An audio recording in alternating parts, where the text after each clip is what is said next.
মহামন্ত্রী, রাজ্যের কুশল বার্তা শোনাও। হরে কৃষ্ণ। আজকে মহারাজের রাজ্যে কারো মন্দ হবার কারণ আছে কি? হরে কৃষ্ণ। বেশ বেশ বেশ বেশ। তো শিক্ষামন্ত্রী, পাখির শিক্ষার অগ্রগতি শোনাও। আগে মহারাজ, শিক্ষার দাপটে পাখি উঠু শব্দটি করার জন্য। থাকবে কোথা থেকে? পাখি তো মরেছে মহারাজ। হ্যাঁ, এ ভাবনা এই কি শুনছি, পাখি নাকি মরে আছে? কে বললো মারা গেছে? নিন্দুক বলছি যে পাখি নাকি মারা গেছে। না না, কিচ্ছু মনে নেই। আসলে পাখির শিক্ষা পূর্ণ হয়েছে তো, তাই এমন শান্ত আর ভদ্র। কিরকম শিক্ষা পূর্ণ হয়েছে? তার তার লক্ষণগুলো কি? সে কি লাফায়? মোটেই না। সে কি ওড়ে? একদম মন্দ। সে কি গান গায়? গান দূরস্থান, তার টু শব্দটি করা বন্ধ। আরে খানা পিনা না দিলে চেঁচায় কি? না না, সে পথ একদম বন্ধ মহারাজ। চমৎকার, এই তো সার্থক শিক্ষা। কি বলেন আপনারা? অতি ঠিক কথা। ঠিক ঠিক। ঠিক কথা মহারাজ। ঠিক তো বটেই, নইলে তার পেট ফুলে ঢোল হবে কেন মহারাজ?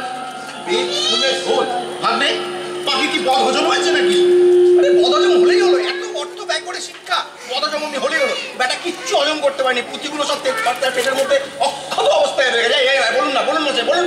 মহারাজ, এই মাত্র আমরা পাখির পেটটি পেয়ে গেলাম। তার একটা মূল্যায়ন করতে হবে তো। তা কি দেখলে? মহারাজ, আমি দেখলাম যে পাখি অবাধ্যতা তো ছেড়ে দিন, পাখি নড়েও না, পাখি কথাও বলে না।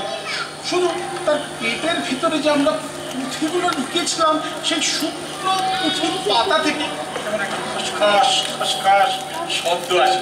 আসলে তার ওই সরু ঠোঁটের ভেতর দিয়ে ওই যে পুঁথিগুলো ঠুসে ঠুসে ঢোকানো হয়েছিল না, সেগুলো আর আমরা মুছতে দিই।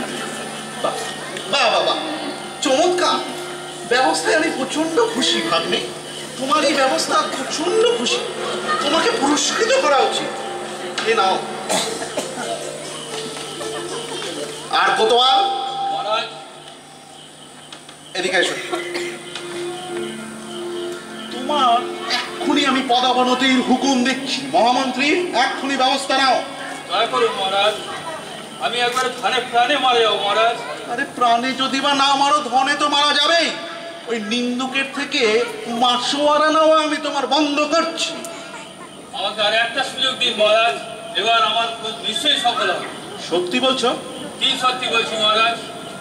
তাহলে এক কাজ করো, এই মুহূর্তে বেরিয়ে পড়ো, রাজ্যের কোনায় কোনায় তোমার লোকেদের ছড়িয়ে দাও। ওই নিন্দুককে যেখান থেকে পারো ধরে নিয়ে এসো। আর এবার তার নিন্দের মুখ আমি চিরতরে বন্ধ করবো। মহারাজ